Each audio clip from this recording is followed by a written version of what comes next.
And there it is. Oh my God.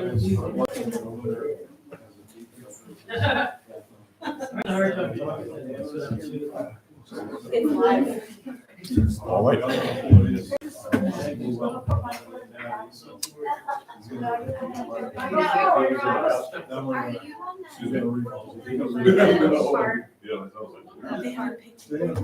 No, I'm just wondering if you're working on like how to develop it. So good.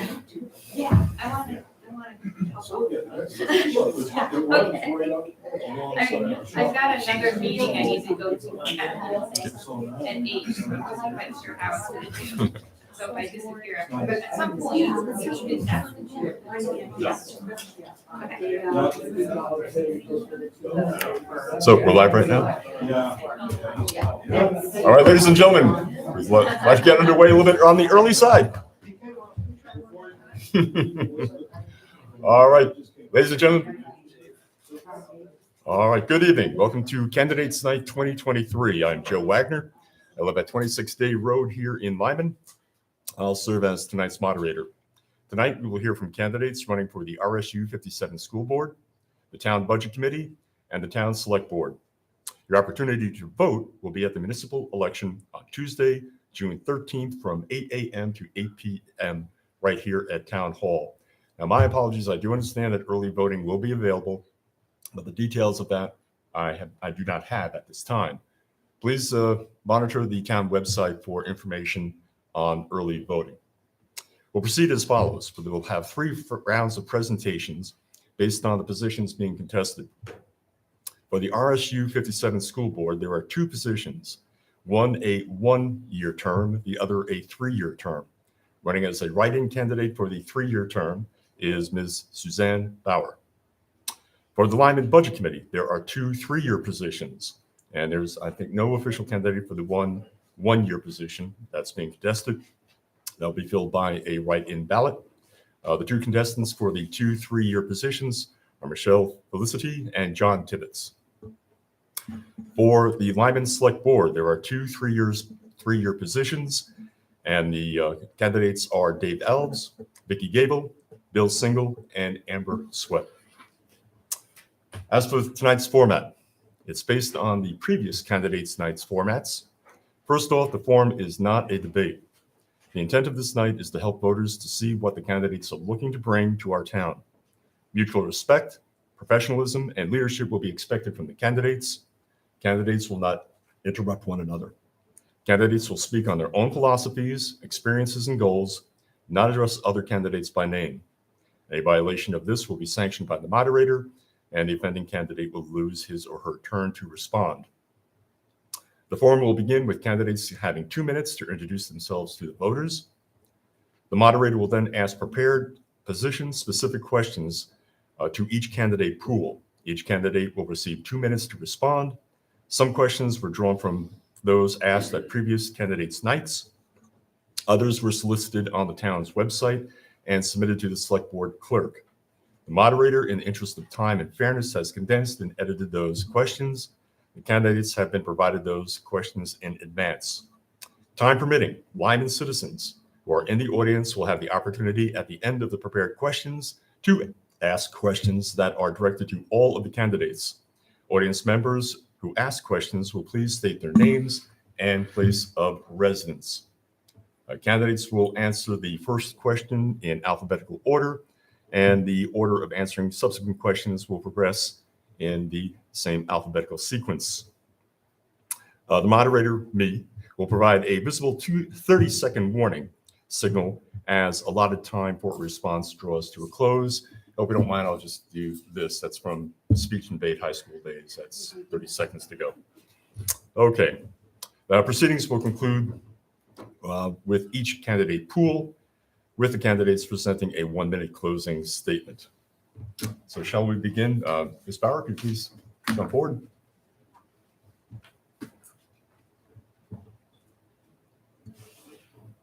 And Ms. Bauer, you're running as a write-in candidate for RSU 57 School Board.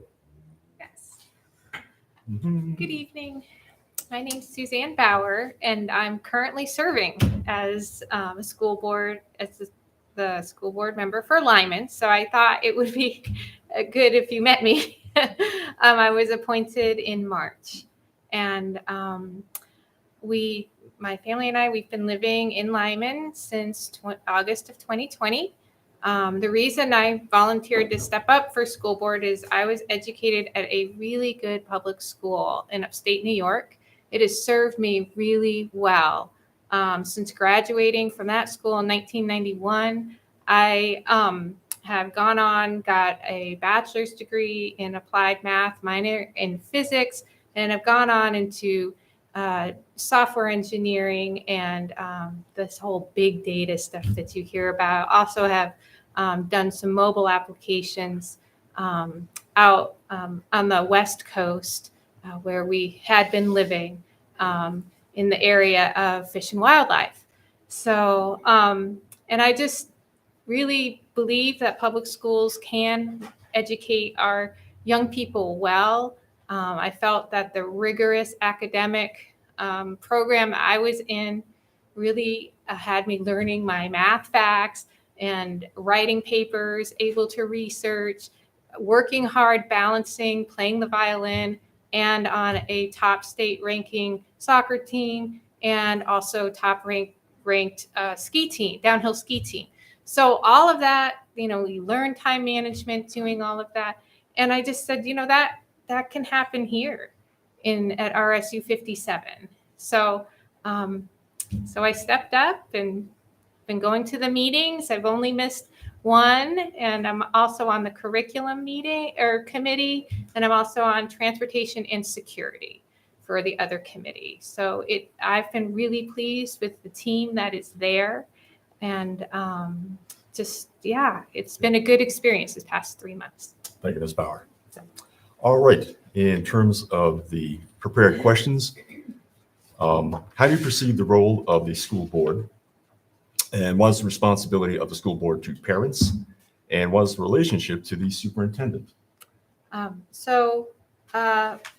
brought my training materials. So, because I didn't exactly know what I was walking into when I stepped up to become a school board member. I just said, it's a need, I'm going to do it. So, the school board, who is the school board? Who am I on this school board? The school board is elected officials from local communities within the district.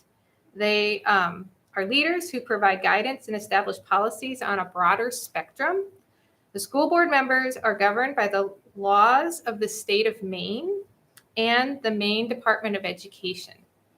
They establish policies and regulations by which the district is governed. They approve recommendations made by the Finance Committee. They ensure that school operations are operating efficiently and effectively. So I learned that myself in March. And my role as a school board member is to develop and adopt policies that outline how the district will operate. However, the superintendent ensures that these policies are properly implemented. The role of the school board member is responsible for recruiting, hiring, and evaluating the performance of the superintendent. So there's my role with superintendent. I establish a vision for the district.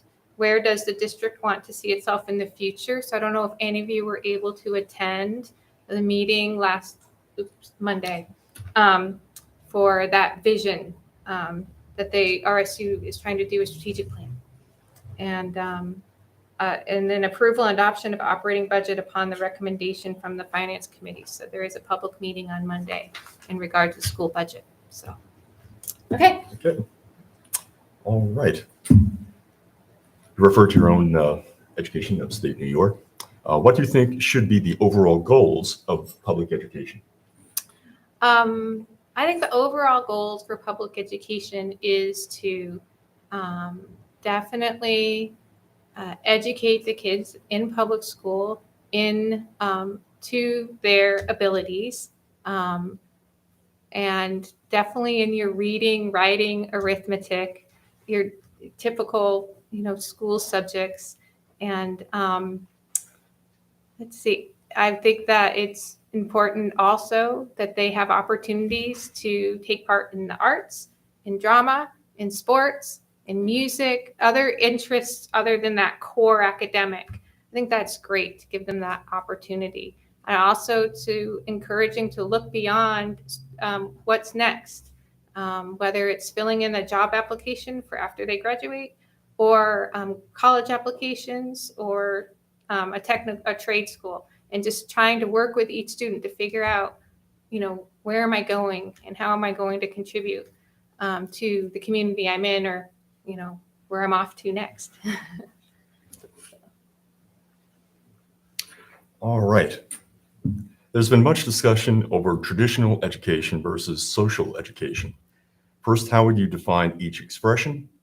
Do you think there is a balance between traditional education and social education within RSU 57? If so, how is that balance achieved? If not, what is out of balance, and how can a balance be achieved?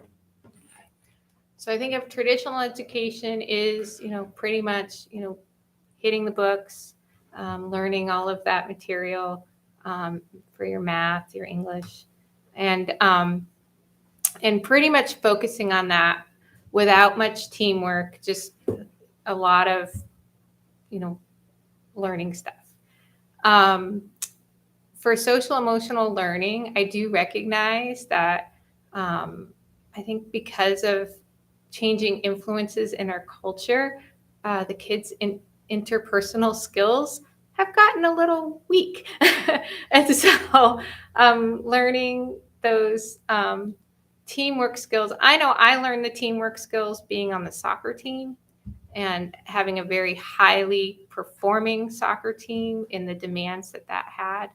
But I also recognize that, those skills need to be taught in the classroom of how to share work and getting things done. I do recognize from my own kids' experience, they quickly learn about the 80-20 rule in life when they do the group projects. So that's all I have to say there. Okay. All right. We'll open the questioning to the audience. Anyone have a question with respect to the school board candidacy? Yeah. Yeah. Could you please I know how to spell your name. Okay. You're right in. Yes, I know. It's Suzanne, and Bauer is like the hockey skate spelling, Bauer. It's the German style. Performer. Right. Hmm? Performer. For- It translates into farmer. I believe. Oh yes, it does mean farmer. Yep. Oh, So, yeah. So yeah, I know. I have at least 4 votes, including myself, because my kids and my husband said they'd vote for me. Vicky? Five. Hmm? 5 votes. Okay, thank you. Thank you. So, and May I ask one follow-up question? Yes. Are the school board meetings televised? yes, they are. Yeah. They are televised. So and the curriculum meetings are televised, and the transportation security ones are committee. So, yeah. Okay. Yeah. Yes, sir. I've got a couple of grandsons, and I talked to them. They seem, or the school seems to be minimizing the need for civics, civics course. And I was just wondering what your feeling was on that. It's funny you should mention that, because as I practiced in front of my daughter, she's like, and they need a civics course, more government learners. She's so funny. And so I actually, I think that the whole curriculum, it comes down from the state. She actually also mentioned personal finance. She just really felt that personal finance was also needed to be emphasized more. So that's somebody speaking from her. I mean, she's 19, almost going on 20. And so I kind of went, oh, okay. And I don't know yet, how do you lift up saying, hey, can we have a little bit more on civics or personal finance to your school district? I don't know if that needs to come down from the state or how that works. So I can ask. But yeah, so you're not the only one who's noticed that. Might there be a state requirement for at least a one semester civics course? There might be. I know there was personal finance I thought was required, but I think that's also optional, so, yeah. Yes. Yes, sir. Mr. St. Arch? There's a lot going on across the country in regards to parental rights and the choice of education that children receive in the school system. There is this CRT, there's this social engineering that's going on. It all seems to be, everybody kowtows to the state. The state mandates this. Mhm. So we have elected officials representing our community who, once they become elected to the school board, then are not,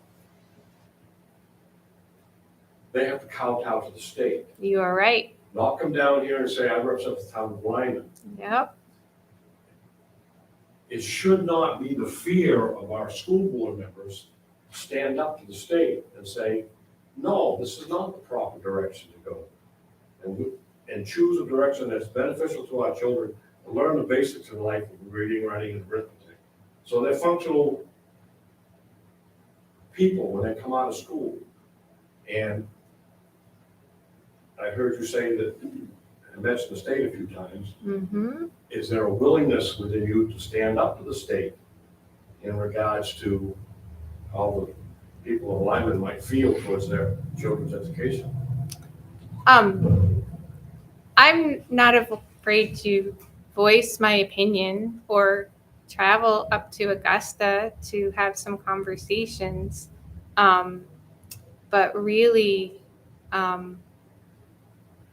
that, the way that the department and the state is educating the kids is the administration that is in power and their views on what should happen. So, yeah, so you do, as a school board member, it's my responsibility to implement what's coming down from the state. Other questions? If not, then we'll go to the 1 minute closing remark. Well, my closing remarks are I have enjoyed these past 3 months.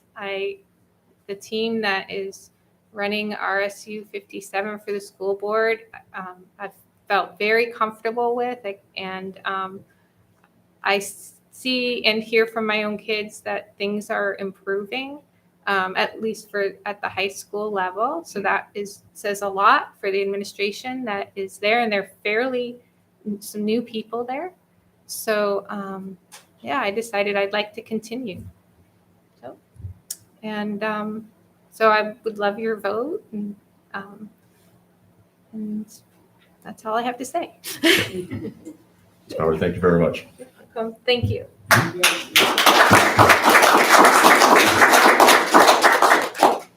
All right, next are the candidates for the Budget Committee. That's Michelle Felicity and John Tibbetts.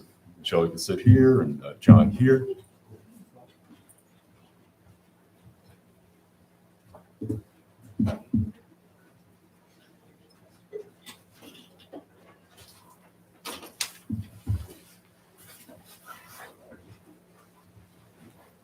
Okay, Michelle, when you're ready, you can start with your introductory remarks. Okay, I'm Michelle Felicetti.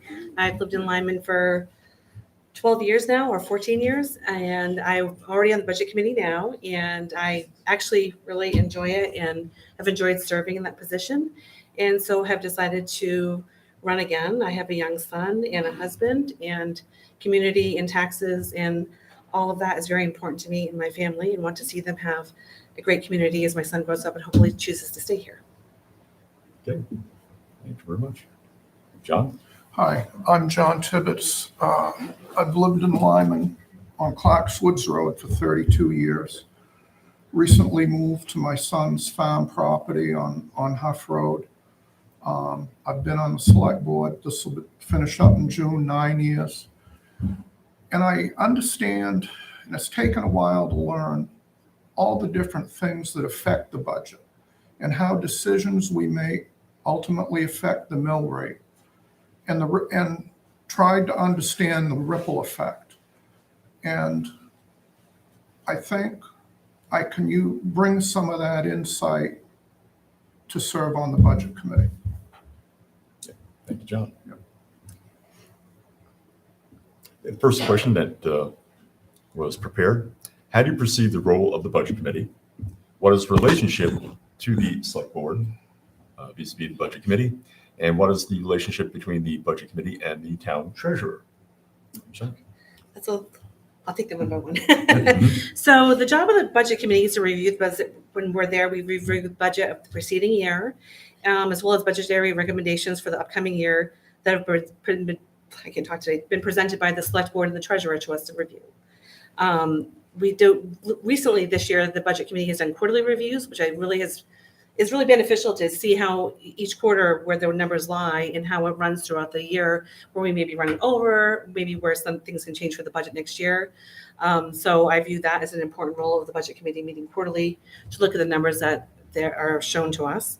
Our relationship to the select board. Basically, the select board has workshops and starts gathering their numbers with the treasurer, and then we're presented those numbers. And as the budget committee, we go over where we maybe think something could be cut, something could be moved over here. We look at the spending from the year before. And so it's just looking at what has been presented to us. We do our votes, and then we have a joint meeting with the select board, and everyone discusses where there may be a difference or maybe we all agreed. And that's our role with the select board. And relationship to town treasurer. She is a treasure. We actually voted this year in our budget committee that we would not have meetings without her. She is critical to us being able to look at the numbers, understand them, ask her questions, ask her to do research for us, as well as get more accurate information for us. And that's our relation. Then she keeps us in line where we left off and brings us back in. Thank you, John. And what's that one? John, same question. You'd be welcome to repeat? I would. Sure thing. How do you perceive the role of the budget committee, the budget committee's relationship to the select board, and the relationship of the budget committee to the treasurer? Okay, thank you. Mhm. Our relationship with the select board is advisory and another set of eyes. Select board's pulled in 100 different directions all the time, has all different kinds of things they have to keep track of. We have one task.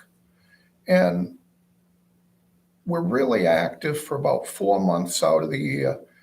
And the way I see us is maybe things they might have missed, different concepts, oversight, things like that. What's the next one with the treasurer? Relationship of the board, budget committee, I'm sorry, to the treasurer. To the treasurer, yes. The treasurer is technical. She has the budget from last year, the year before.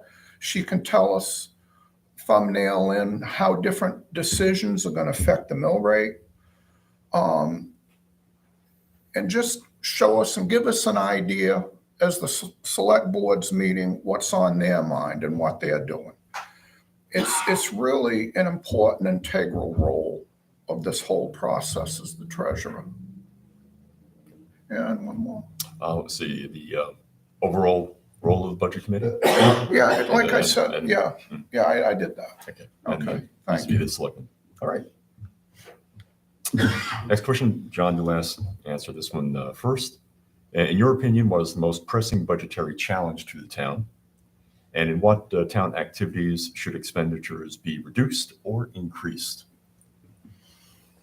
Lyman's growing. It affects a lot of different areas. Transfer station, fire department, and business experience tells me there's nothing more expensive than growth. And there's nothing more expensive than a bad decision. Because again, that ripple effect. And that's what I see some of the biggest financial challenges going forward in the town of Lyman. Okay, what else we got? Let's see, again, pressing budgetary challenges. what might be reduced or increased Okay, in reduced. expenditures. We need to thoroughly look at when we put our budget together. Couple things that jump out. We carry an amount of overlay. We had a reval several years ago. We didn't use anywhere near what we had appropriated. We're still carrying a heavy number. I think that could be reduced. With inflation the way it is right now and everything else, we have to be real cognizant of putting X number of dollars in an account that we're not going to use for maybe 10 years. I think that's something we've really got to look at. Okay. Thank you, John. And Michelle, the same question we just. Pressing budgetary challenge of the town. I think there's a lot of things that have not been upkept to the way they should be, like John mentioned transfer station, the need for another compactor that's now realizing the two that are there are 20 years old. So if they both go, it's two 20-year-old compactors going at once and we have nothing. It's looking at better ways that we talked about actually in the budget committee about maybe renting one instead of buying them outright. So the maintenance is on the company that you actually are renting it from. To help, with the cost, and also keeping it so you can renew them more often and not wait that long time till they're breaking down. And then we have, what are we going to do? And the same thing with, the expenses for the fire station. We really realized this year was they were really behind for coverage, and that affects everyone. And that's a safety concern for the town.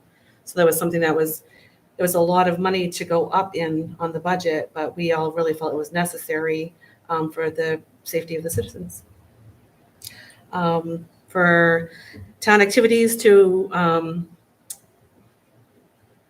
reduced or increased, I think that actually looking at what the town has as a whole and finding ways maybe to generate income, like Bunganut, Kennybent Pond, those actually could become feasible ways for the town to make money to make them self-sustaining.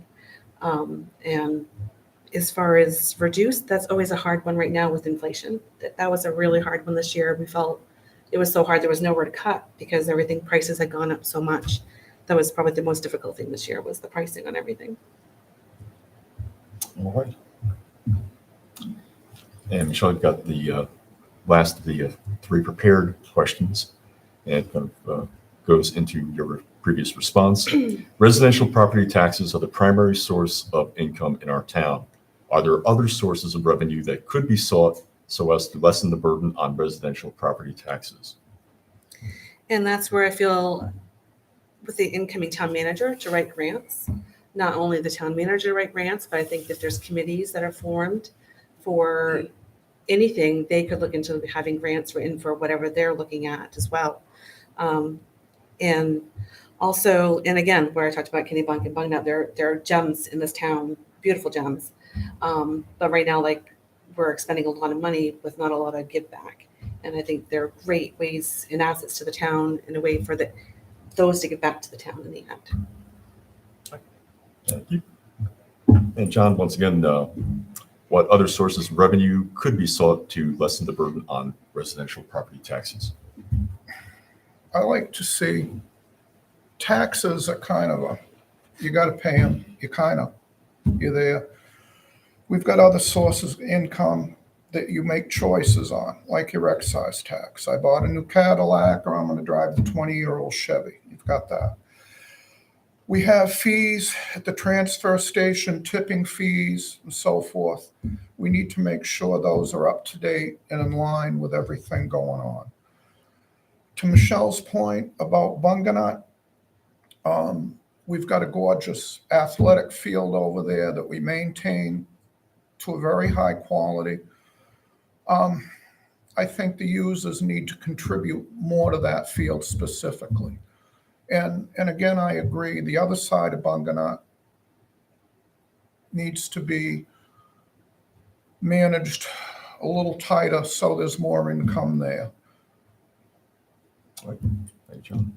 Okay, that concludes the prepared questions. We'll open it up to the audience. Just the two things I ask once again, to please identify yourself and where you live in town and really project to make sure that your voice gets picked up on the on the mic, and if you wouldn't mind coming up to the podium and doing so, then we're sure to hear that the audience out there in Zoom land hears your question.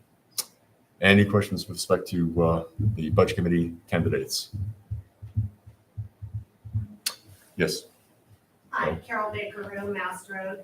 Can you please speak to the decision by both the Select Board and the current Budget Committee, because you both have served in some capacity, to eliminate town positions as part of this year's budget, and how you got to that point, or if you think it was a great idea, and so on. John, to you first on this one. Oh, thanks. That wasn't an easy one, really wasn't. And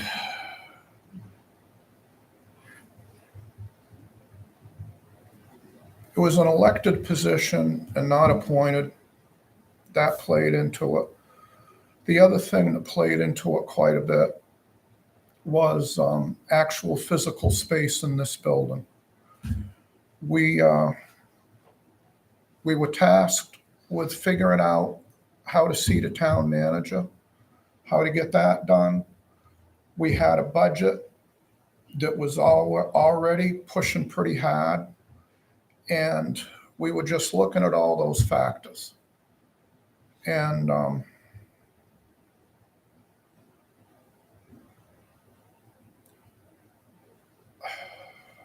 I wasn't happy making that decision, but I think given everything involved, it was a good decision.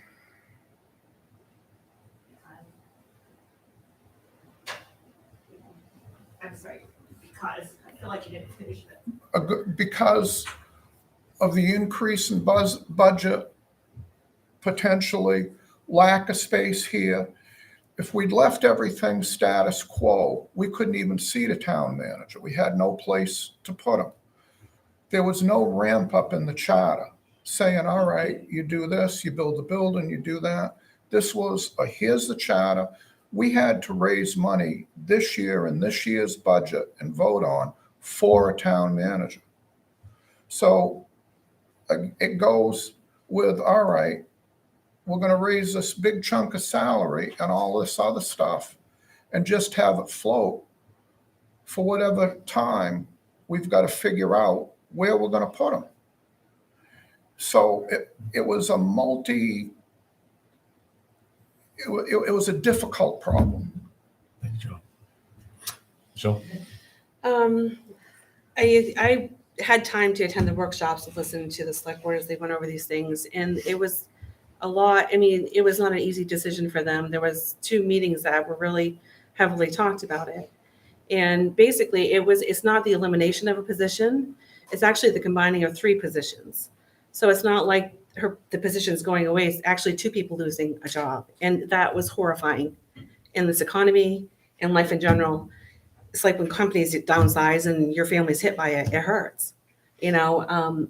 Listening to them and the amount of discussion they put into it, analyzing the jobs and the tasks for each job and how they could be combined, what ones should be combined. Every town does it differently because every town, even clerks at different towns have different duties, or the select board clerk has different duties. So they were comparing, and that's how they came up with that decision. I trust my elected select board. As a budget member, I am to vote on whether I think they made the right decision. It was a really hard decision that all of them really agonized over, as well as the budget committee did as well. I just happen to know a lot longer before other people because I attended the meetings, but it was up to them to let the employees know what was happening. And so hard decision, really, really tough decision, and it's heartbreaking. And it was a difficult thing to do, but for the best interest of the town, that's the decision they made, and I supported it with my vote. Other questions for the candidates for Budget Committee? Ms. Gable? Victoria Gable, Kennybunk Pond Road. This is an interesting question to me because I have a select board member and a budget committee member. I'm still on the budget committee myself right now, and I'd like to know from each of you how you feel the way the budget process went this year compared to the year before when there was quite a bit of friction and, in my opinion. How do you feel about it? I thought this year was really smooth. I mean, besides the one big issue of combining jobs that was difficult for all of us to deal with, I feel as the budget committee, we worked smoothly and really respected each other and heard each other. And I feel like even speaking with the select board during our joint meetings, that I felt there was respect towards us and us towards them.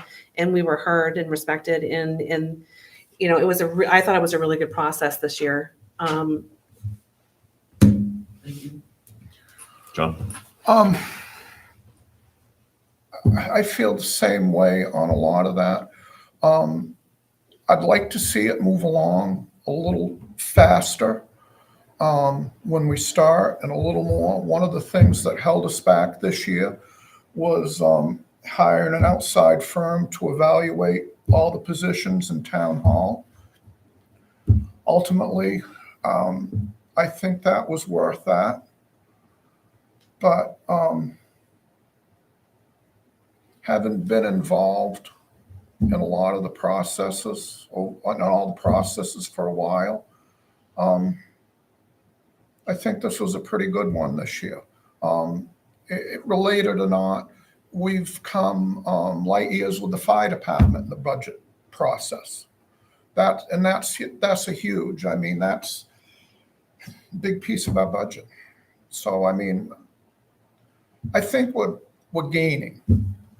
If that make work in progress, I guess. Thank you, John. Any other questions, Mr. St. Ange? Bob St. Ange, I don't feel this was a fair question towards the budget committee in regards to the town clerk and the budget. But in case it doesn't get brought up again, I feel I need to interject here. Town charter, when the charter committee went, there was no discussion about eliminating the position of town clerk. Town clerk historically has been a check and a balance in town hall. We now are moving away from that, check and a balance. We went from an elected town clerk to appointed. I don't feel the citizenry, it was approached properly to the citizenry so they understood what was going on.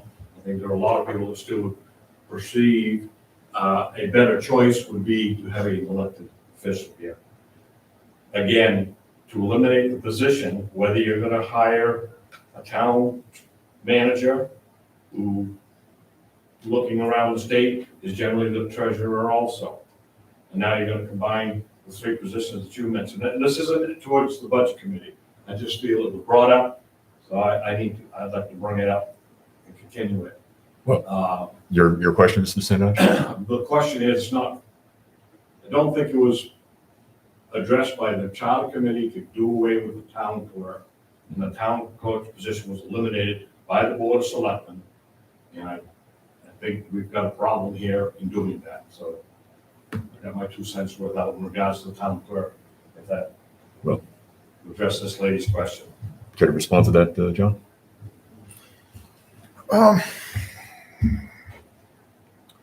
I don't need an answer. I'm just. No, No, just, I'll respond. Pretty hard vote, pretty decisive vote to make the town clerk elected. And I mean, to your point, I heard both sides of that. And then it was voted again. Your charter commission met, and when they went through the charter, they could have returned that position to elected. They did not. So twice, the townspeople have They voted. didn't choose to eliminate it. Please continue. So twice, the townspeople voted pretty decisively to make it appointed. Sure. In my view and what I heard and how I perceive it, the position is not eliminated, it's being combined. And again, I trusted the study that they were given to look at. And however they chose I've seen towns do tax clerk and treasurer. I've seen all different ways. This is the way that this board decided to do it. And again, I trusted their decision after all the research they did, attending the workshops, to hear them out. And again, it's a really hard thing. The position is not gone, it's combined. There's still a town clerk and deputy town clerks here when the town manager comes. Any other questions for the Budget Committee? I just have Yes. one more. If I may, someone who has not yet asked a question. I'm sorry. Kathy Griffin, Shore Road. Mhm. Can you speak, John, you did a little bit, but Michelle, and specifically to Kennebunk Pond and your ideas regarding revenue that you see might be an asset to the town from Kennebunk in particular? Yeah, and one thing I actually had mentioned, and it's for Bunganut and Kennebunk, is a pay gate, not for Lyman residents. Lyman residents are still free at both spots. But there's a lot of people that actually come here, and it's funny, if you actually go on some of the sites for tourists visiting, Kennebunk Pond's a big hit. And so you actually go there and you have a very tiny beach loaded with people. And like, I literally can see the beach from my house. I don't take my son there. And there's a reason for that. It's amazing how many people can actually swarm in there and fill that up. But with that comes trash, comes porta potties, come cleaning up needles, all kinds of things out there. Police having to visit, it takes from our resources from our town too, and in our state. So having a paper gate that actually can generate funds to pay for the porta potty, the trash pickup, the plowing that goes on for the fishermen during the ice fishing season, the cleanup at the beach that happens every year. It's not a huge fee that I don't think they would incorporate. The pay gate would pay for itself, as well as then it would help sustain itself, as well as Bunganut as well. Bunganut charges now for people that come, but they have an attendant. And to maybe offset paying an attendant, you have a gate that then self-sustains and self-pays. They have that very set up over in Scarborough at Fish and Game when you go in and out. Thank you, Michelle. John? Kennebunk Pond's a challenge. You've got a small parking lot. We can't, there's almost no way to actually man it. We've had an improvement with the light. That's taken care of some of the loitering. A good paid gate, I think, is the answer. But then you get into parking along beside the road. We're fencing it on down one side to keep the litter off private property. It's also the only pond in Lyman, I believe, that's stocked, so the fishermen use it. And it's been a challenge to figure out how not to roll a bunch of money in there that's going to require maintenance every year that we can't possibly get back. And that's the challenge to it. Bunganut, you've got huge parking lots, you've got a huge area, it's got all kinds of potential. Kennebunk, not so much. So it's another one of those, going forward, we've got to be incredibly careful. Or the big thing I think right now we're looking at is to not have people there at night when they shouldn't be there. One year we had somebody camp on the beach overnight for a period of days. Anyway, thank you. That was half minute to go. Still had a half minute? Oh, okay, that's okay. I can be done. Okay. All right. Ms. Gable, a follow-up? Anyone else from the audience with a question for the Budget Committee members? Then we'll conclude with the 1-minute summaries. And John, I think it's to you this time. Well, I guess my philosophy is fairly conservative financially and baby steps. It seems though countrywide, we're over here somewhere and we ought to be here and we go way over there. And that's what I look at in the budget. What works, what doesn't work, historically, what we've done, how did we get there, and the ripple effect. And I'm hoping that's the type of advisory oversight I can bring. Thank you, John. Michelle? I think the way I like to try to live my life is when you know better, you do better. And so for me, it's knowing better and doing better the next budget season if I get reelected, knowing better and doing better for our community, our town, seeing what issues arise through the year and hopefully finding a way to cohesively address it. And just listening to the community and again, trying to save the taxpayer money and have something for their money that they are paying into the town. Thank Michelle? you. And thank you to both the candidates for Thank Budget you very Committee. much. Thank you. All right, we please have the candidates for Select Board. Mr. Elves, Vicky, Abel, Bill, and then Michelle, I'm sorry, Amber at the end. Choosing our seats first. Well, just so that We're alphabetical alphabetical. order, that's something easier that way. What's up, Dave?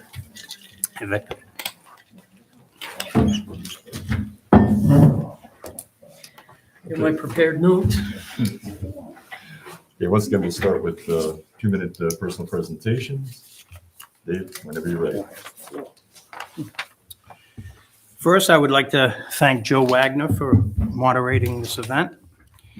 I would also like to thank Michelle Filicetti for starting this important, valuable service to the town of Lyman. My name is Dave Alves. I've been coming to Lyman for 53 years. My parents purchased a home 35 years ago. We purchased our land in Lyman in 2001. We built our home, then moved here in 2008. I've been self-employed for 37 years. I've served as president of one of the largest youth hockey programs in New Hampshire, the Nashua Panthers, for 10 years. I am a fiscally responsive conservative, but understand the needs for social programs for the elderly and people that need help. I stand for the flag and kneel for God. And yes, I was a Boy Scout. My hobby is music, and I believe in true will of the people. I am pro-land rights for all, and I've been a selectman for 3 years, and I would like to be reelected to continue with the work of the transition of the new form of government that was voted on at our town meeting. I would like to work on the much-needed update of the comprehensive plan, and I would like to continue work on the Kennebunk Pond Committee, Buggenut Committee, Building Committee for the Town Hall, and help oversee the much-needed updates at the transfer station. I'd like to continue the work on the land study so that all residents will know what the town owns. Residents will have a say in what the best potential use for the town-owned land should be while working within and according to the comprehensive plan. We can identify lots for potential school, fire safety, DPW, elderly housing, affordable housing, recreational trails for walking, jogging, bicycling, as well as snowmobiles and four-wheelers. I would also like to help with the new charter and policy changes therein, and I'm here to ask for your vote to reelect me as one of 5 selectmen. Thank you. Thank you, Dave. Vicky? Hello, I'm Victoria Gable, lived at 85 Kennebunk Pond Road. Please don't throw eggs on your way by. I lived in this town for 41 years. In that 41 years, I've seen a lot of change. I've seen a lot of growth. It used to be you could walk from my house down at Kennebunk Pond and maybe one car would go by in that time frame. I came to Lyman when I got married a month out of high school. That's where the family home was. That's where the family home still is today. We're still married. Despite my 40-month term on the select board previous to this. Well, how many years ago was that? Like, I don't know, 10 years ago, 8 years ago, somewhere in that time frame. I served 40 months on the select board. I believe I helped to bring some transformation to the town hall. At the time, it was not as transparent as it should be, because I do believe that this is your town. This is you. You people are the townspeople. It's very important. I like to be the people's selectman. I feel like we've been disrespected in the past by some members who didn't want to be forthcoming with us, with we the people. I'm not going to be like that. I'm a no BS person who has common sense.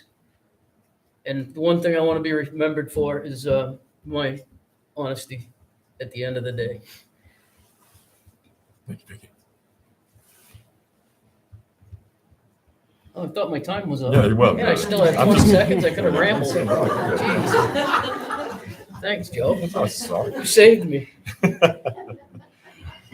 Bill, My name is Bill Single. I live on Single Lane in Lyman. I'm the only house. I'm a former selectman. I was on the board for 5 years here. One of the most instrumental parts of that term that I was involved with was to work with the Charter Commission to change our form of government to a town administrator, town manager type of system. And I met with them on a lot of the meetings just to answer questions so they would understand how things functioned and worked, so that they would have more knowledge putting the charter together. One of the other things I was involved in was the budget process, where we had the department heads put together the budgets starting at zero and build the budget from there, instead of starting with what was there last year and adding to it. That made for a rocky process 2 years ago, because it was the first year we did it. We all learned a lot from it, and we were able to move ahead quite a bit. I'd like to be a part of the board for one other term to finish the facilitating the town manager into our form of government and to get things to run.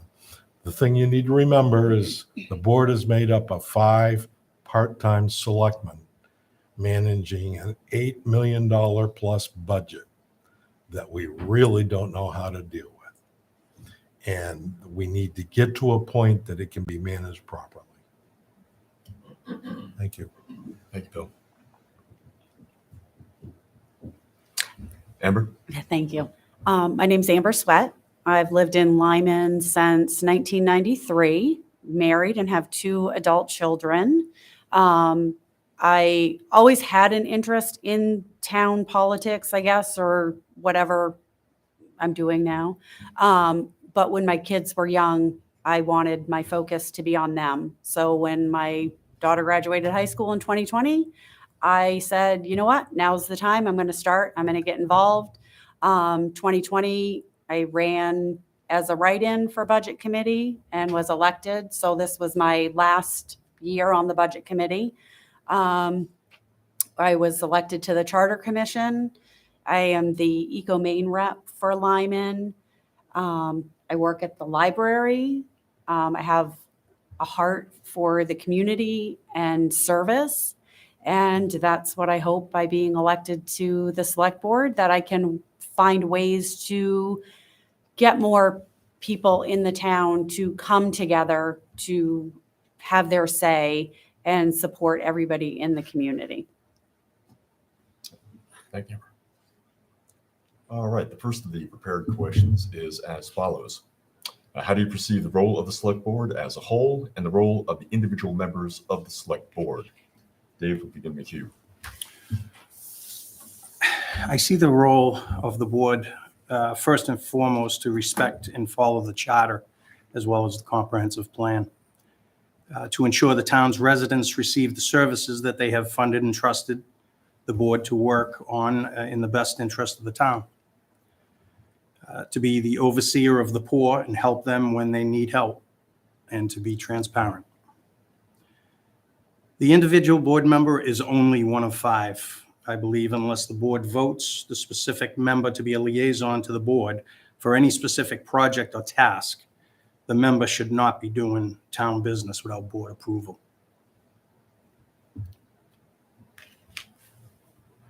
Okay. My apologies. I'm just going to stop watching. There you go. He's playing the bubble game, really.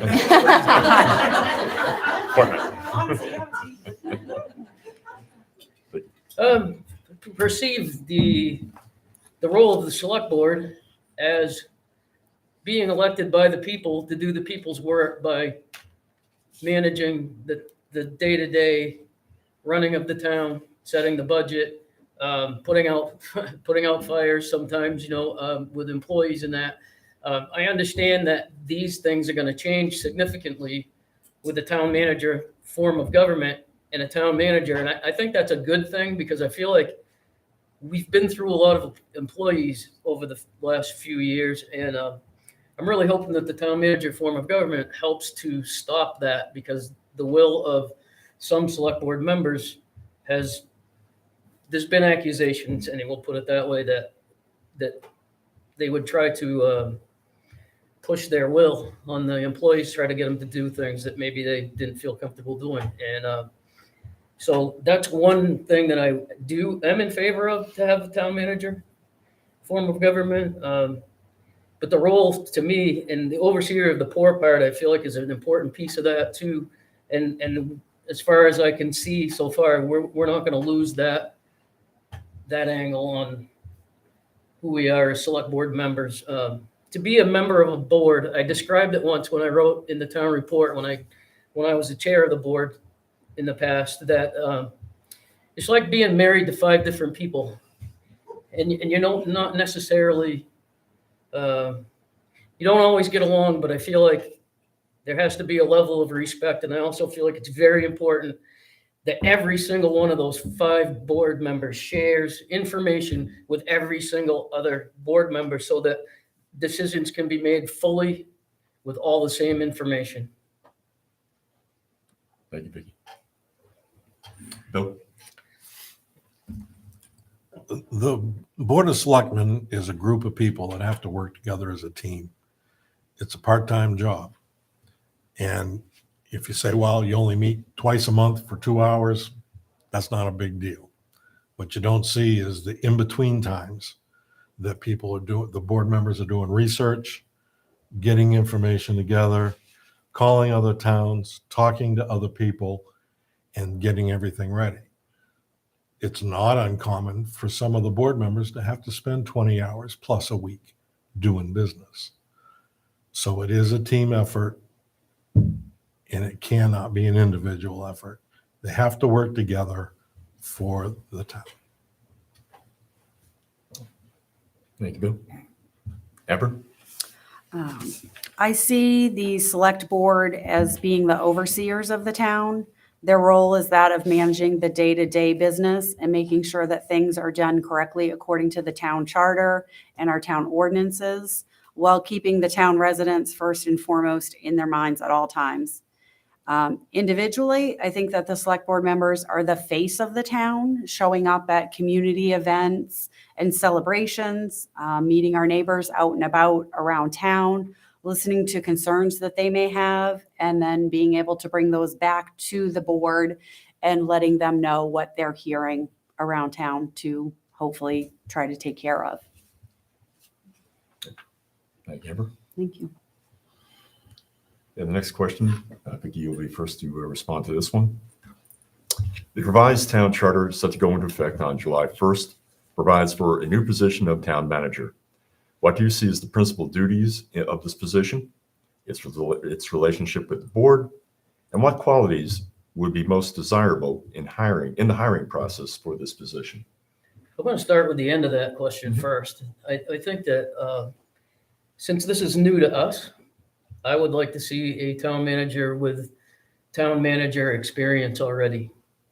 I don't feel like it should be an in-house hire per se, though that has been done in the past here.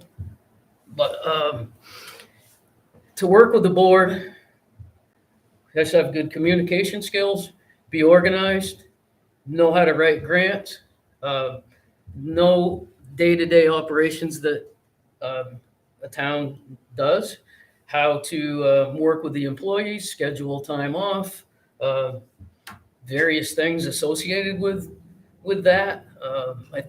That's an important role. Grant writing is going to be important. In the past, we got a grant for the fire station. We got a grant for Cousin School in the past that I oversaw. And that's a lot of work. And I think that's going to be helpful to have the town manager to take some of that stress off the board. the town manager is gonna work with the board. And actually, the board of selectmen will still be, if you look at the hierarchy, will be directing the town manager as to which tasks of the day need to be taken as priority. There was another part of that I missed. I think you got all right. Okay. Nope. Town manager is going to be the day-to-day facilitator. They're going to make the on-the-spot decisions instead of trying to call somebody on a cell phone while they're at another job and say, what do we do about this? And it's like, what's all the particulars? They're going to be here. They're going to be able to answer those questions. They're going to have an educational background to deal appropriately with the treasurer, with the finances, to make sure the town's in good standing, that we can get the grants and funds from any other place that is possible to facilitate keeping our tax rate down. And they will be the interface with all the town employees. So the employees will be dealing with one person, not 5 people, and keep things on an even course. Bill, thank you. Amber. I see the town manager's principal duties as taking over the day-to-day running of the town, as well as overseeing the town employees. I see their relationship with the board as being very close and working together for the best interest of the town. And I think the most desirable qualities for our new town manager would be town management experience, along with human resource experience. I also think it's important that our new town manager have grant writing experience, be fiscally responsible with taxpayers' dollars, be good at multitasking, and have some patience while we're all work through this transition that's coming. Amber, thank you. Fabulous. Stop. Okay. All right, the next question. Bill, you'll be first. Oh, my apologies. Dave, my apologies. Take it away. Thank you. Principal duty of the town manager should be as stated in the new town charter. I would also expect that they would explore all avenues of federal and state funding in the form of grants for all town projects. As for the relationship of the board, although the positions are separated, I think workshops should be encouraged for the full cooperation and participation of the two positions to set an agenda for the direction and the best way forward in the town's best interest. The qualities for hiring, in my opinion, knowledge, temperament, effectiveness, self-motivation, and confidence. And now the next question. What do you see as the short-term and long-term futures of Lyman? Bill, first to you. Lyman is obviously pretty much considered a bedroom community. It's growing very fast. We need to keep the programs that the town has in place to facilitate different things. Bunganuck Park, Kennebunk Pond Beach, any of these facilities, to keep them going at the least cost of the townspeople. We all know with the cost of living going up that everything else is going up. So we need to try to control it so that it doesn't break everybody's bank. It's not an easy thing to do. You heard some of the other people talk earlier, how tough it is to make decisions. Decisions are tough, and fortunately, we have people that can make confident decisions. Bill, thank you. Amber. In the short term, there are some things that have been talked about at meetings kind of over and over again. I'm sure most of you for the past 20 years have heard about Oscar Littlefield Road, and that's finally been dealt with. I think that there are things that are still out there in the community. We have some abandoned road things that you still hear about. I think those things that have been pushed down the road, you know, oh, let's talk about it now, and then it gets pushed down. I think those need to be taken care of and dealt with so they can be just put to bed.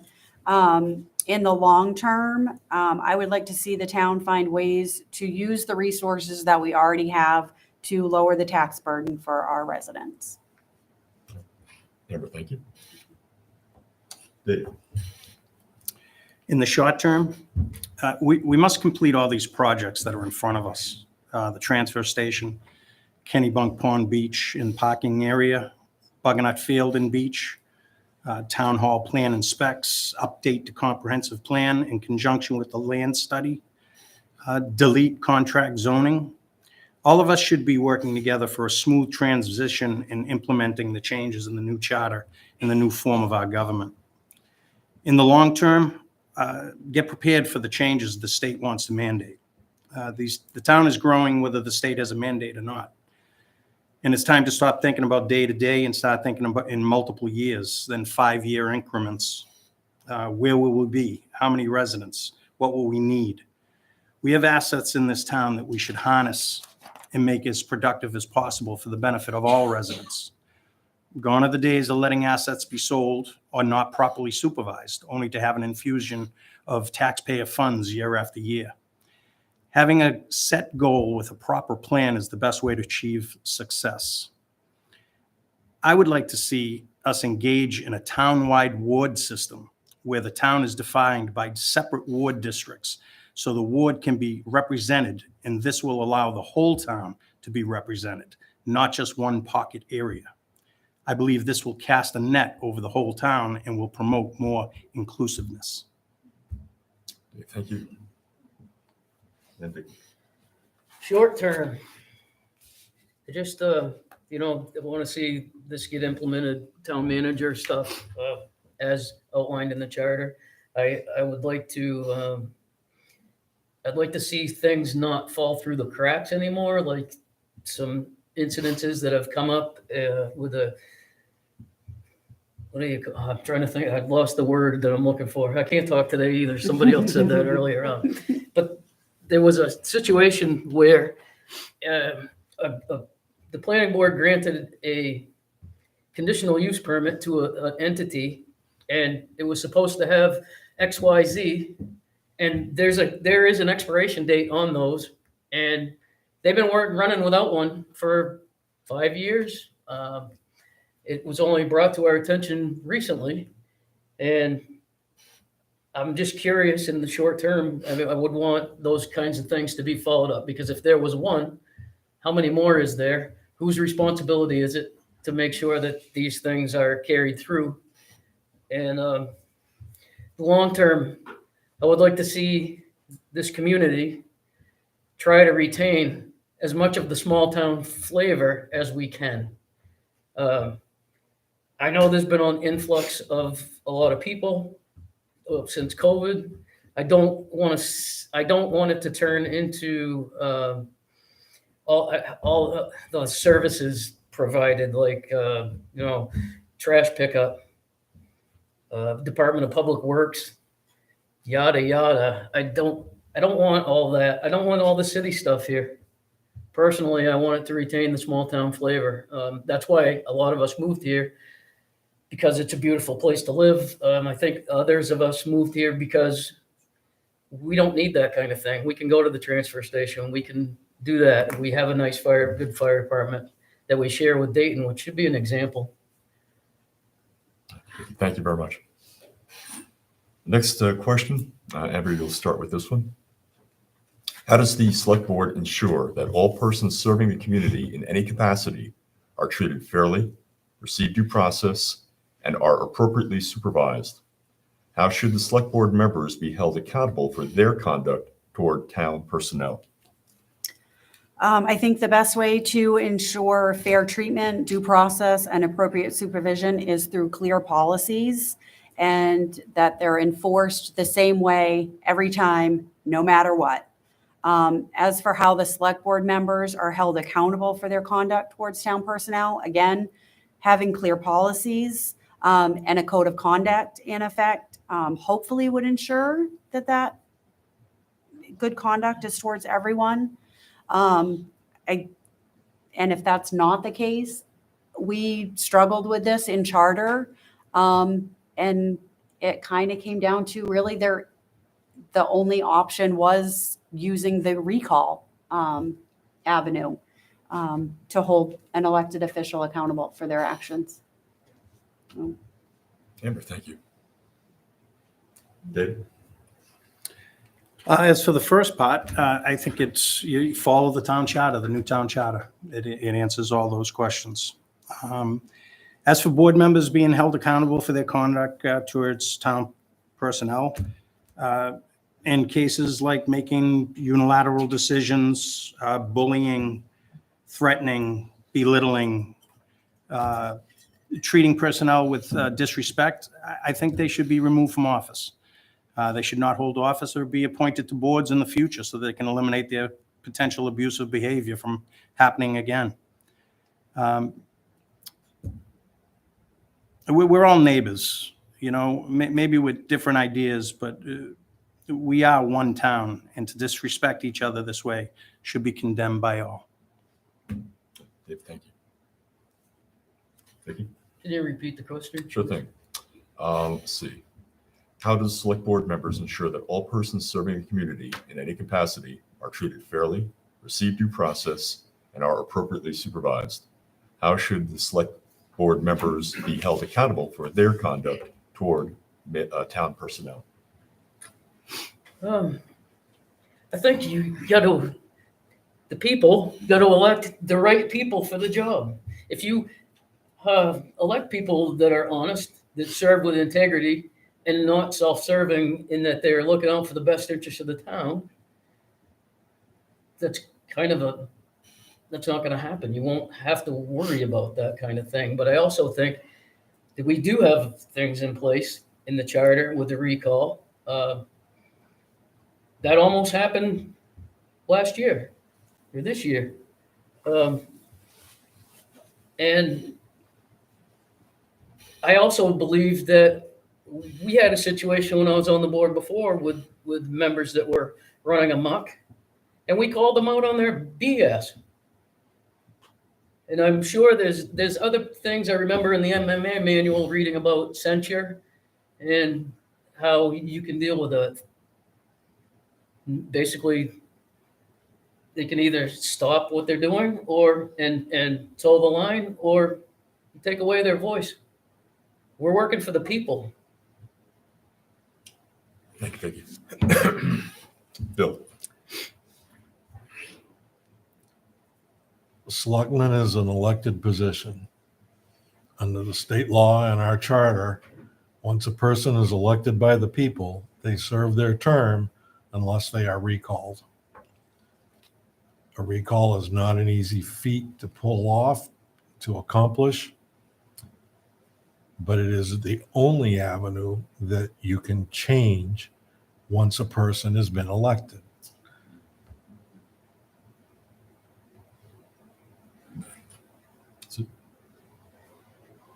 Yeah, that's good for now. Okay, I'm sorry. All right. Next of the last two prepared questions. Dave, you'll start off on this one. Under what circumstances should select board members recuse themselves from deliberations on an issue in order to avoid the appearance of a conflict of interest? Well, I believe board members should recuse themselves when they have a conflict that is tangible and or monetary. If a member has received zero benefit from any given deliberation, I believe they should be heard.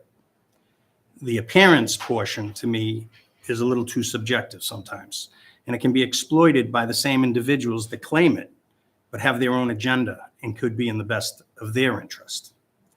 If the board deems it necessary, they should openly discuss the potential conflict. Integrity comes to mind when I think of recusing myself or not. Thank you, Dave. Vicky?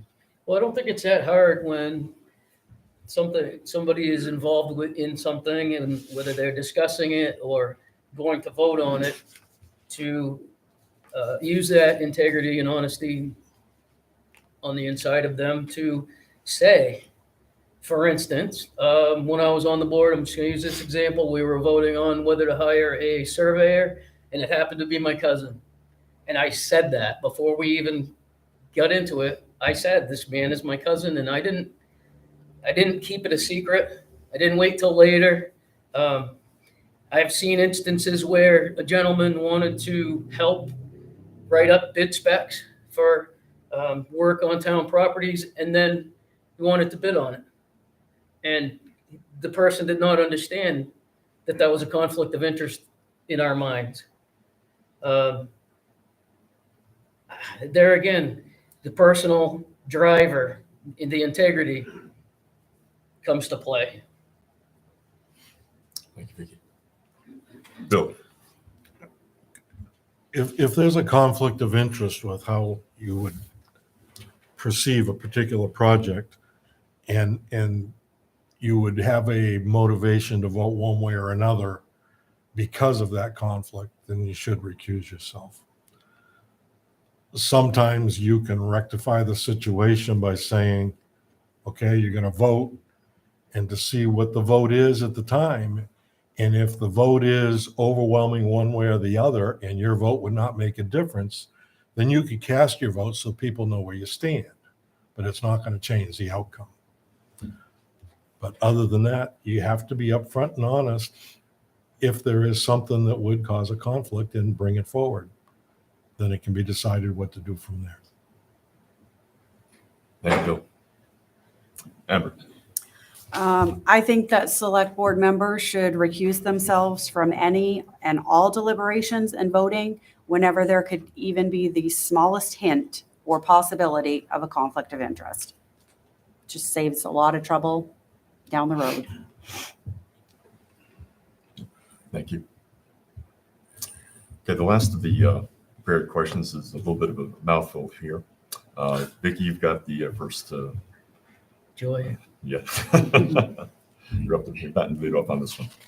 The Lyman Selectmen's remote participation policy states, members of the body are expected to be physically present for meetings except when not practicable, such as in the case of an emergency or urgent issue that requires the body to meet via remote methods, or an illness or temporary absence of a member that causes significant difficulty traveling to the meeting location.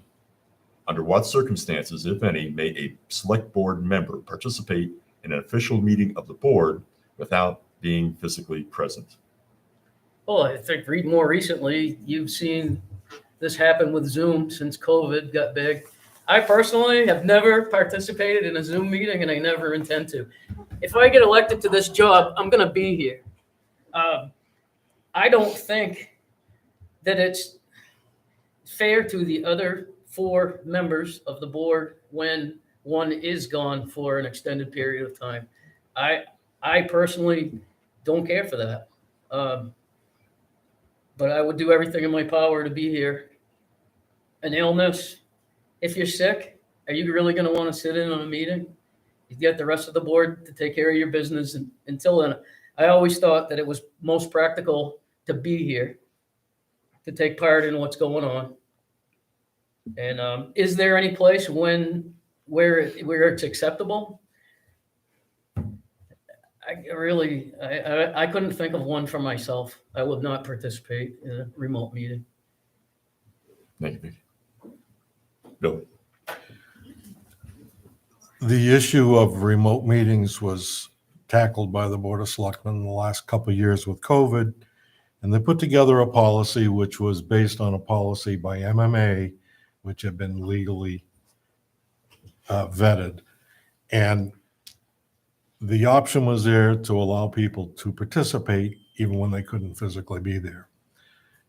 The Board of Selectmen is a part-time job. They get paid roughly $4,500 for a year. And I think it's really not fair to say, oh, you want to go away for 6 weeks, 2 months because of this, but you can participate and actively be a part of the discussion with the research, but you do it remotely. I don't think it's fair to say you can't do that. And I think the COVID era has shown us that it can be done fairly effectively by technology. And therefore, I think that the selectmen have properly put into place a policy to cover it. And probably the most versatile word in there is practicable.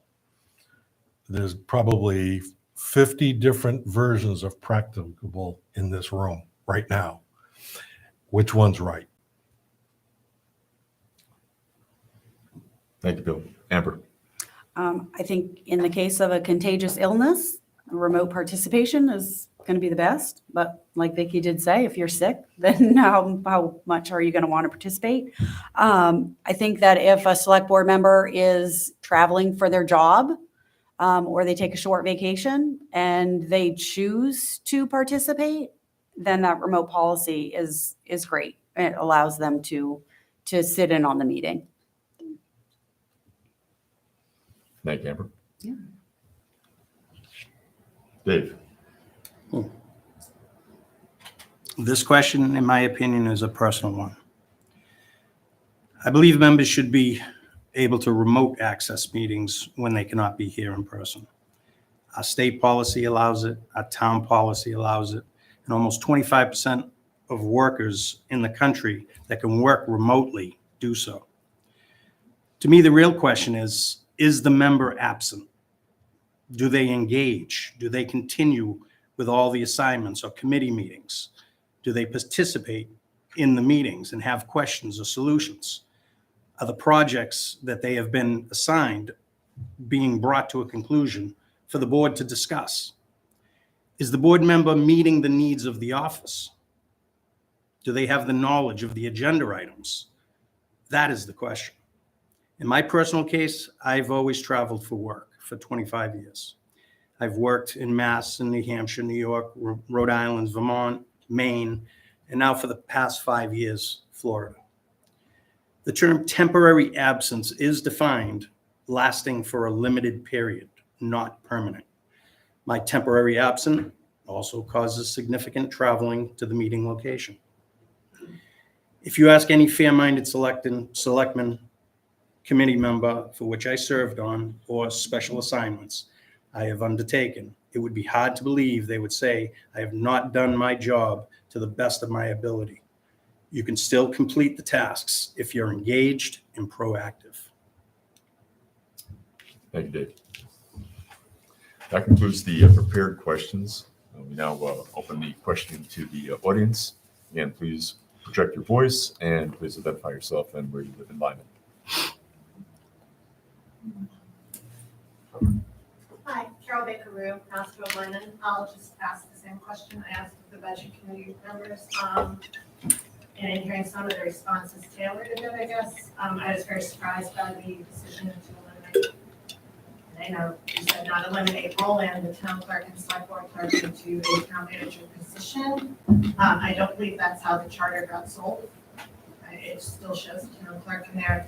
So I guess I heard some of the answers given. I'd like to know yours. Yay, nay, thoughts on it. Phil, you'll start on this one. Just look good. I can't begin to second guess what the Board of Selectmen went through to come to the decision they did. I'm sure there was a lot of time put into it.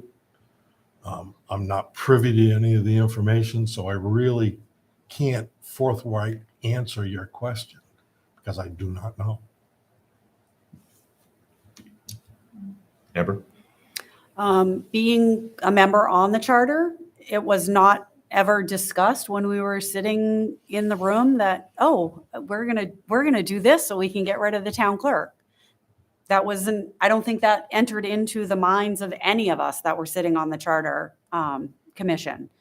The position was elected. It went to appointed in 2020. I know a lot of people at the time said they were confused by the question. At the time, there was talk that, you know, people were going to start recalls and they were going to do petitions to have it go back. That was never done. In 2022, the charter came out. It was hopefully read by everybody that voted for it. Yes, it didn't say that the town clerk position was going to be eliminated, but it maintained that the position was appointed. And our current town clerk was elected. Her term was ending. It was a very hard decision to make sitting on the budget side. That was literally the only place in my mind that we cut the budget at all in this budget season. And it stinks that we have to lose a position in town in order to save money. But I think that was the decision made. For me, it was the right decision, because my first and foremost thought when I'm sitting on the budget committee, and what my first and foremost thought would be if I'm sitting as a select board member, would be, how does this affect the pockets of our citizens? Thank you, Amber. Dave? I think the ball was dropped 2.5 years ago when we voted to make it from elected to appointed, the position. I wasn't for that then, I'm not for that now. Although my colleagues believed, and I believe they feel they're right, and I'm not saying they're wrong about a budget, the budgetary reasons. I just felt that maybe we could have got there in a different way. So that's why I voted no. Thank you. I was not in agreement with the position of this being elected, going from elected to appointed. I wasn't liking that when it happened. I believe, just like Dave, that a ball was dropped there. I was not in favor of what I was hearing. How this came about, I have no idea. I wanted it to go to the people. That was my argument during the budget cycle, and that hasn't changed any. Let the people decide if they want to spend the money or not. Let the people decide if they want to keep the position or not. And that was taken away by the vote, the way it went down. And I think it's extremely unfortunate. And if you take I take the personalness out of it, I still think it was a bad move. You've increased the budget and personnel in other ways over the past, adding positions and stuff, and now all of a sudden that's where it's going to be cut. You try to cut the budget when you can and where you can, but I feel like this is not in the best interest of the town. And we'll see how it goes. Thank you. Other questions from the audience? Mr. St. Ange was first with his hand. In regards to the planning board, issue was brought up in regards to conditional use permits exceeding the 3-year timeframe for review. Being a former planning board member, that was always kept in check by the planning board and the code enforcement officer. Conditional use permits for gravel operations, whatever, there's a timeframe to it. I understand there's some that have been neglected. Also, there's scuttlebutt around the community in regards to an attitude coming from the planning board that they can operate almost as an autonomous board, that they are not held in check by the board of selectmen. They are hired by the board of selectmen. They've always been answerable to the board of selectmen. When I was on the board, a planning board member would be at a selectmen's meeting on a rotating basis to answer questions by the board. That has been neglected over the years. What is your opinion in regards to the planning board and the board of selectmen as overseers? Amber, you'll be first to respond to this. Okay, thank you. I think that the select board should be the overseers of the planning board. And if the planning board is running amok, I think then that's the job of the select board to maybe call the entire planning board into an executive session, or maybe just call the chair of the planning board and talk things out and see why things are running amok, or why they're feeling that they have that ability to do whatever they want. I don't know that I think anytime that anybody can attend a meeting, they should, if they want. And if a planning board member has the time to attend a select board meeting, then I don't think that it hurts. It only allows them to share the information that they're getting with their fellow members. So I think if that was something that was done in the past, maybe questioning why it isn't happening now, maybe policy change, I don't know. So. Thank you. Dave? I think first and foremost, it's a lack of communication. The boards are just separated. One has almost nothing to do with the other, but it should. We should all be working together. I'd be in favor of whatever it is, every third week or whatever, you have a staff meeting. You know, you get together, you talk about what's going on, you get to know each other, you get to see where their philosophies are, what they're thinking, what their issues are, and put it all on the table. Minds can be changed. Thank you. Vicky? In the past, with my board experience, the planning board did their job and they did it very well. And we created the position of the CEO as land use director. And that really seemed to help communication. I think because that personnel has changed, that may be where the communication problems lie. But I still feel like the planning board, they have an important job to do, and I think they take it very seriously, and I think they do a good job. I can see how it's perceived that they're do their own thing sometimes, but I feel like it's up to the Board of Selectmen, if that is happening, to communicate with them whatever the situation is. For instance, we had a planning board member once that a citizen made a complaint because they were not treated well verbally by a certain person. And we sat in the back room and listened to whole planning board meetings so we could hear. There was no video then. It was just audio to hear the situation. And there was an issue, and we took care of it because that was our job. Vicky, thank you. And Bill? Again, I go back to the fact that the 5 members of the Board of Selectmen are part-time. When are they going to fit in the schedule to sit in on another board meeting on a regular basis?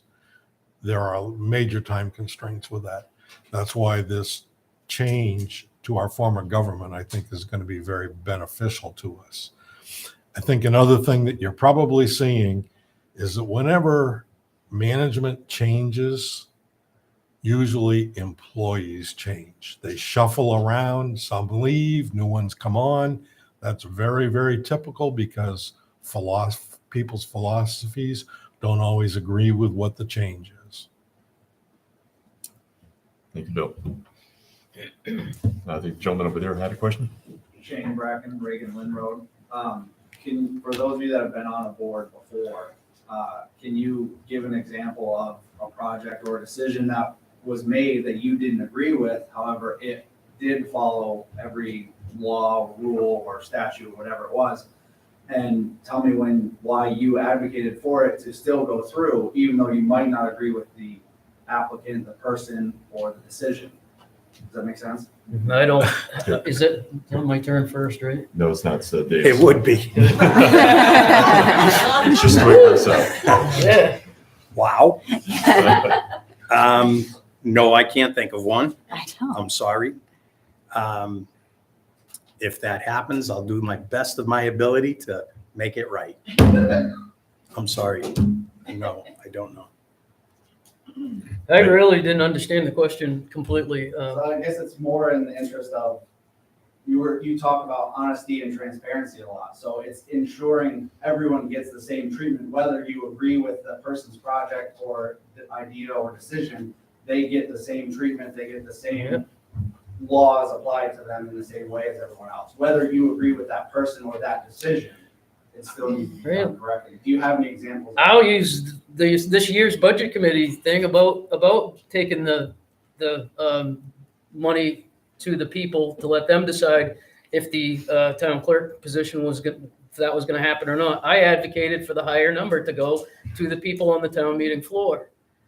I didn't get my way.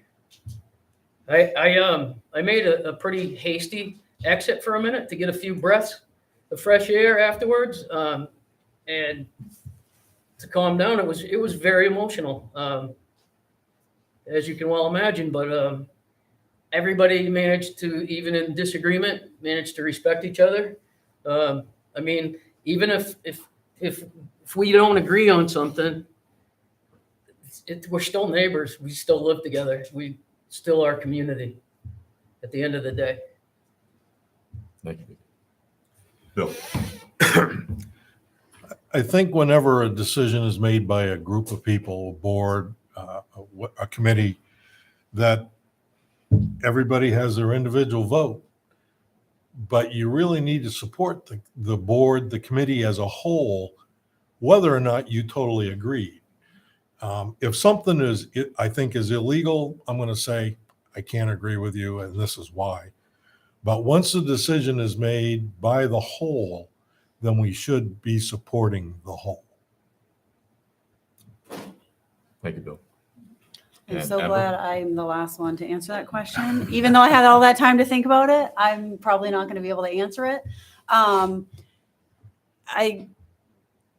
I feel like living by the golden rule, do unto others how you want them to do unto you, is a good way to go into anything like that. I want people to listen to my side of things, so I'm going to listen to people's sides of the thing. One kind of example, and I'm not even sure if this is really what you're asking about, when we were on the charter, there was talk when we were doing the ordinance section, and how many signatures would be needed for the ordinance to be changed. I believe it was somewhere between 25 and 40 in the old charter. And it started out, I think the number that it started out, and please correct me, Michelle or Dave, if I'm wrong, was like 250 signatures. And while I am all for the will of the people, I want the people to make the decisions, and I want the town to honor the decisions. I thought 250 signatures was a lot. And so I think we talked about this many, many times at the charter. We agreed finally on 75 because I did understand the point of getting more signatures by collecting 75. That meant you had to talk to 75 people. Those 75 people would hopefully talk to some other people more around the town. But I voted on that with the caveat that if it didn't work, then it could be changed. So hopefully that answers your question. Thank you. Any other questions from the audience? Follow up, Mr. St. Do they have to be directed as a question or can comments be made? Question is what we're entertaining. There were some things that said I disagree with. There'll be a town meeting coming up. Okay. Any other questions from the audience? Seeing none, we'll conclude with the 1 minute concluding statements. And Vicki, you begin. Oh, yay. Hey, I really want to just thank everybody for coming out tonight, taking time out of your evening to come out and see what's up. I plead with people to get involved, to join committees, to get involved and see what's going on. We have the same people that get active a lot, and it'd be nice to see some new faces. I hope that it can be open enough and you can see what's going on through the televising of things, and to want to come and get involved. Feel like you're a part of it. We need people to participate in order to be able to do our jobs too. Thank you. Thank you, Vicki. Bill. My biggest focus on this is to implement the new town manager form of government. I feel it's extremely important that all the different pieces go together so that it runs smoothly. And it's a big transition when you go from making all the decisions as a board to a lot of those going to the town manager, which we oversee, but he's going to make a lot of those decisions and come back to us afterwards and say, this is what I did and why. And then we need to support them if it's proper. But that's the biggest reason that I want to do this. It's kind of to wrap up what I got involved with when I started. Thank you, Bill. Amber? I want to serve my town. I want to serve my community, my neighbors. And I hope that by being on the select board that I can do that. I want to try to figure out ways to get more people involved, with meetings, with getting information out. And if I'm elected, that's what I hope to do. You'll see me at the transfer station, standing there, hopefully collecting emails to add to the list of people. We have 4,200 people, and we have 400 emails. So I will give up some of my weekend time to go stand at the transfer station and get emails so that more people know what's going on in town. If we can get the information out, it's then up to the people. I ditto what Vicky said. I think that it's great having people in the audience. I think it helps the select board to have people come to meetings and get that back and forth versus the 5 just sitting there to an empty room and trying to make decisions that are affecting the whole town. Amber, thank you. Yeah, thank you, Joe. Dave?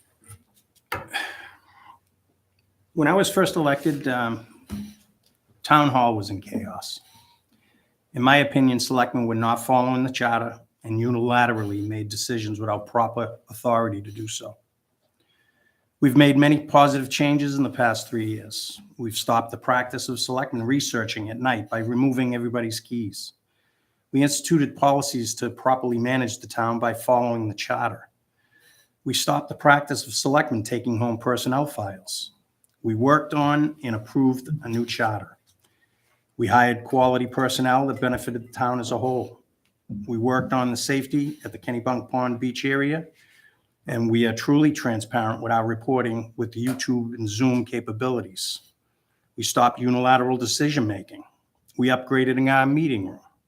We implemented ARPA funds into projects for the town. These are just some of the advances that we made. These changes have brought to light some of the issues we need to address as a town. I feel the past is the past and the future is bright.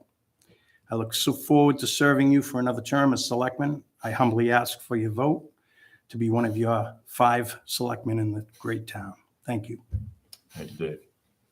That concludes tonight's proceedings. I want to thank all of the candidates for appearing and being so candid in their presentations. I'll thank the studio audience as well, and the audience out there in TV land. And with that, again, the reminder that the election, at least will be held on the 13th, Tuesday from 8 to 8 here at Town Hall. And again, early voting. Please check the town website for that information. Don't have it at this time. I hope I projected enough energy. Thank you, Joe. Thank you. Thanks. Yes, Very thank you, Joe. Good night now. Good job. Yeah. Thank you, Dave. Thank you. Thank you. Good job. How you doing? I haven't seen you in a while. I'm around. I see you on your bike.